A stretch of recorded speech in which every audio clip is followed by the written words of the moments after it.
Hello students, I hope you all are well. I am Renu Mehra from Shiv Jyoti Educational Group, Kota. आज हम आपकी हिंदी पाठ्य पुस्तक नवरस के पाठ 3 ईमानदारी का इनाम नामक कहानी पढ़ेंगे। तो बच्चों, किताब में पृष्ठ संख्या 19 खोलेंगे। पृष्ठ संख्या 19 पर पाठ 3 ईमानदारी का इनाम।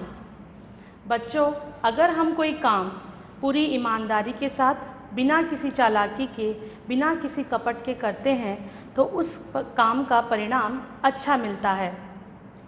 ईमानदार व्यक्ति की सब जगह प्रशंसा होती है, अर्थात सब लोग उसकी तारीफ़ करते हैं।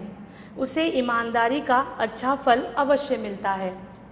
आइए देखें कैसे एक गरीब लकड़हारा ईमानदारी के बल पर धनवान बन गया।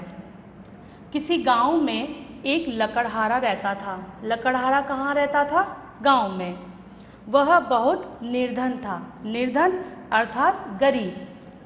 वह प्रतिदिन जंगल से लकड़ियाँ काटकर लाता, प्रतिदिन मतलब रोज़, और उन्हें बेचकर गुजारा करता।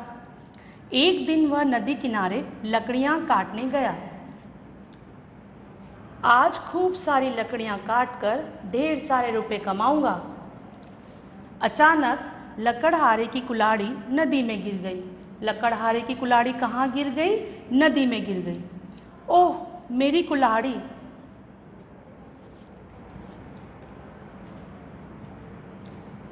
लकड़हारा नदी के किनारे बैठकर रोने लगा। क्यों रोने लगा वो? क्योंकि उसकी कुल्हाड़ी कहाँ गिर गई? नदी में गिर गई। हे भगवान, अब मैं बच्चों का पेट कैसे पालूंगा? लकड़हारे के रोने की आवाज़ जंगल में गूंजने लगी। तभी नदी से जल देवता प्रकट हुए। प्रकट अर्थात सामने आना। तो नदी से कौन प्रकट हुआ? जल देवता। जल देवता ने लकड़हारे से पूछा, क्या बात है, तुम इतनी ज़ोर ज़ोर से क्यों विलाप कर रहे हो? विलाप अर्थात रोना। मेरी कुल्हाड़ी इस नदी में गिर गई है, अब मैं लकड़ियाँ कैसे काटूंगा? तो जल देवता ने कहा, धैर्य रखो। धैर्य अर्थात धीरज, सब्र। मैं अभी तुम्हारी कुल्हाड़ी लाकर देता हूँ। जल देवता ने नदी में डुबकी लगाई और एक सोने की कुल्हाड़ी लेकर बाहर आए। तो जल देवता पहली बार कौन सी कुल्हाड़ी लेकर बाहर आए? सोने की। क्या यह तुम्हारी कुल्हाड़ी है? तो लकड़हारे ने कहा, नहीं, यह मेरी कुल्हाड़ी नहीं है। जल देवता ने फिर डुबकी लगाई और इस बार वह एक चांदी की कुल्हाड़ी लेकर बाहर आए। तो दूसरी बार में जल देवता कौन सी कुल्हाड़ी लेकर बाहर आए? चांदी की। और उन्होंने फिर लकड़हारे से पूछा, क्या यह तुम्हारी कुल्हाड़ी है? और लकड़हारे ने कहा, नहीं भगवान, यह भी मेरी कुल्हाड़ी नहीं है। जल देवता ने फिर नदी में डुबकी लगाई। इस बार उनके हाथ में एक लोहे की कुल्हाड़ी थी। कौन सी कुल्हाड़ी थी? लोहे की। और उन्होंने फिर लकड़हारे से पूछ लिया, क्या यह तुम्हारी कुल्हाड़ी है? हाँ भगवान, यही मेरी कुल्हाड़ी है। तो लकड़हारे ने कौन सी कुल्हाड़ी को अपना कहा? लोहे की कुल्हाड़ी को। जल देवता लकड़हारे की ईमानदारी से बहुत प्रसन्न हुए। प्रसन्न अर्थात खुश हुए। उन्होंने सोचा, लकड़हारा गरीब अवश्य है पर ईमानदार है, उसे इसका पुरस्कार मिलना चाहिए। पुरस्कार अर्थात इनाम। क्या सोच रहे हैं भगवान? मुझे मेरी कुल्हाड़ी दे दीजिए।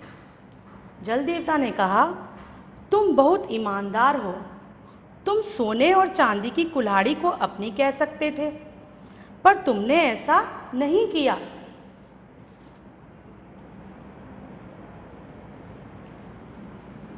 बस मैं एक डुबकी और लगा कर आता हूँ। मेरी कुल्हाड़ी तो देते जाइए भगवान। जल देवता ने लोहे की कुल्हाड़ी के साथ ही नदी में डुबकी लगाई। जल देवता नदी में से सोने और चांदी की कुल्हाड़ियाँ भी ले आए और उन्होंने लकड़हारे से कहा, तुम एक सच्चे और ईमानदार व्यक्ति हो। कैसे व्यक्ति हो? सच्चे और ईमानदार। मैं तुमसे बहुत प्रसन्न हूँ। मैं तुम्हें सोने और चांदी की कुल्हाड़ियाँ पुरस्कार में देता हूँ। लकड़हारे ने कहा, धन्यवाद भगवान, आपने मेरी गरीबी दूर कर दी। तो लकड़हारे को इनाम के रूप में क्या मिला? सोने और चांदी की कुल्हाड़ियाँ। इस प्रकार लकड़हारे को उसकी ईमानदारी का फल मिल गया। वह धनवान बन गया। धनवान अर्थात अमीर बन गया और परिवार के साथ सुख से रहने लगा।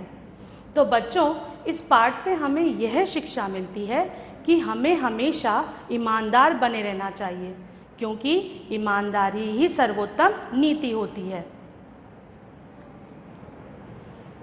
धन्यवाद।